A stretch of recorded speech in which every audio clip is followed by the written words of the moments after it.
নমস্কার।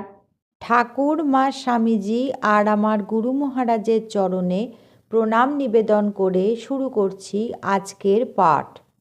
আজ আমি আপনাদের শ্রীমৎ স্বামী ভূতেশানন্দজি মহারাজের বলা তাঁর জীবনের কিছু ঘটনা বলবো।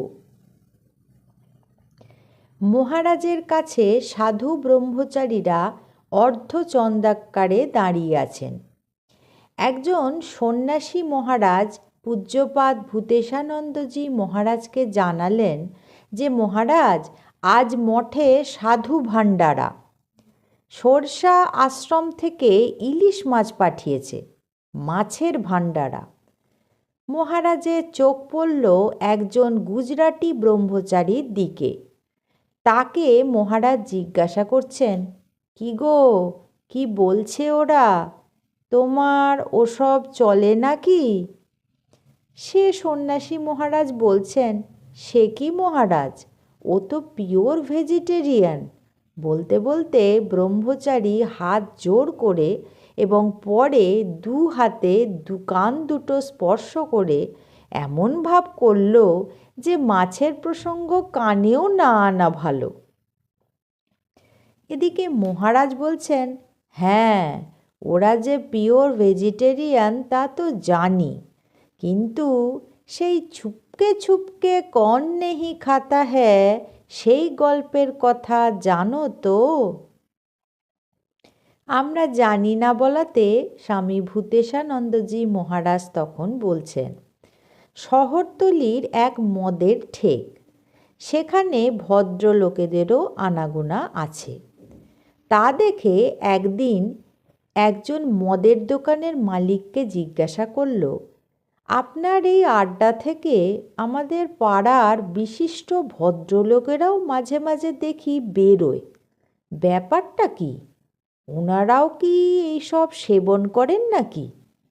মালিক একটু হেসে বললেন, ছুপাকে ছুপাকে কौन नहीं पीते हैं। বেলুর মঠে মহারাজের প্রণামে সাধু ব্রহ্মচারীদের সঙ্গে বেদ বিদ্যালয়ের বিদ্যার্থীরাও আসত। মহারাজ কখনো কখনো ওদের কাছ থেকে কীরকম পড়াশোনা হচ্ছে শুনতে চাইতেন, আবার কখনো ওরা বৈদিক স্তোত্রাদি সুললিত কণ্ঠে আবৃত্তি করে শোনাত। ছেলে মানুষ বিদ্যার্থীদের দেখে মহারাজের একটি স্কুলের ছাত্রদের কথা মনে পড়ে গেল। মহারাজ তখন বলছেন, সেবার গেছি মনসাদ্বীপ আশ্রমে। যে কদিন থাকা হলো তার মধ্যে প্রায় প্রত্যেক দিন রাত্রে প্রসাদের পর সাধু ব্রহ্মচারীদের সঙ্গে ছাত্রাবাসের কিছু ছাত্র এসে বসত। রোজই অনেক হাসি ঠাট্টা ও মজার মজার গল্প হতো। সেই সব তোমাদের আগে অনেক বলেছি। আজ একদিনের একটা ঘটনা মনে পড়ছে, সেটা বলছি। মহারাজ বলতে শুরু করলেন, ওখানে ছিল তারা দুই ভাই সাধু, বাদল ও কমল। কমল তখন ব্রহ্মচারী। সে বলল, মহারাজ, আগামীকাল দীক্ষা নেই, আপনাকে কাল একটু স্কুলে নিয়ে যাব। ছাত্রাবাসের ছাত্ররা তো আপনাকে দর্শন করে ও আপনার কথাও শোনে। ডে স্কলারদেরও আপনাকে একটু দর্শন করানোর ইচ্ছে আছে। আসলে কমল মহারাজের ইচ্ছে ছিল কয়েকজন ছাত্র পূজ্যপাদ মহারাজের কাছে দীক্ষা পাক। তাই তিনি ছাত্রদের শিখিয়ে পড়িয়ে দিয়েছেন যে মহারাজ তাদের স্কুলে এলে তারা যেন তাদের আগ্রহ ও আবদার মহারাজকে জানায়। যাই হোক, মহারাজ ছাত্রদের নিয়ে বসেছেন।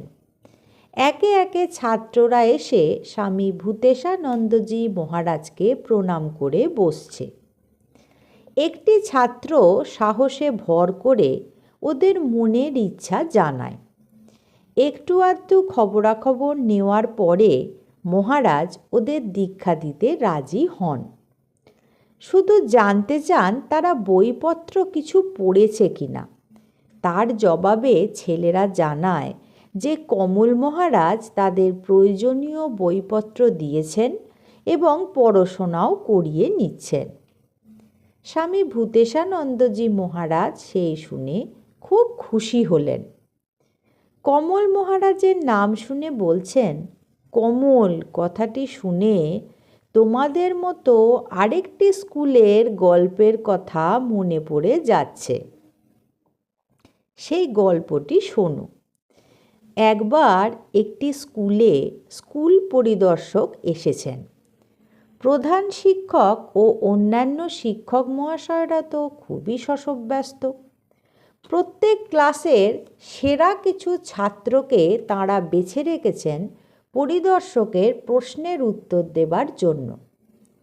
যাই হোক, একটি ক্লাসে গিয়ে পরিদর্শক একটি ছাত্রকে জিজ্ঞাসা করলেন, আচ্ছা বলো তো কমল মানে কি? ছেলেটি চকিত প্রশ্নে একটু থতমত খেয়ে গেল। এদিক ওদিক দৃষ্টি ঘোরাচ্ছে। পিছন থেকে প্রধান শিক্ষক মশাই পাশের জানলা দিয়ে মাঠ ও তারপরে পদ্মপুকুর একটি ছিল সেইটি দেখাচ্ছেন। হাত দিয়ে পুকুরের মধ্যে ফোটা পদ্মফুলগুলির দিকে ছেলেটির দৃষ্টি আকর্ষণ করার চেষ্টাও তিনি করে যাচ্ছেন, কিন্তু ছেলেটি সেই ইঙ্গিত কিছুই বুঝতে পারছে না।